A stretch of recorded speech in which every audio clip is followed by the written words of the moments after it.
A senior Ukrainian officer has been captured by Russian forces near a settlement in the Kharkiv region.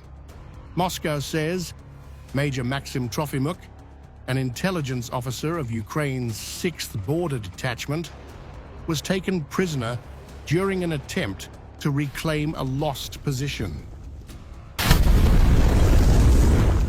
I was sent to this forest, to this division of the front, to help the guys stabilize the situation a little.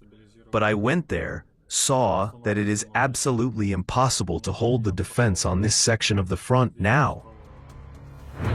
The captured officer admitted that the mission was doomed from the start, with no viable defense possible in the sector. According to him, every movement into or out of the tree line meant heavy casualties for Ukrainian troops.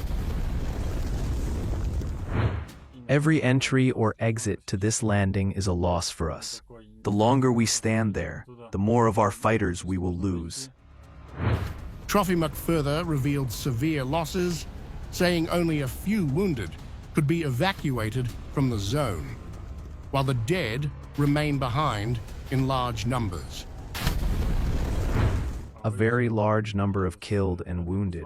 We can only take 300s from there. Almost all the 200s remain in that forest.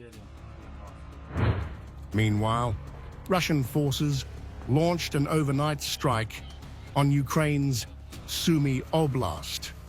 Local authorities reported that the attack targeted civilian infrastructure in Sumy city's Kovbakiv district, injuring 3 people, including a 43-year-old man.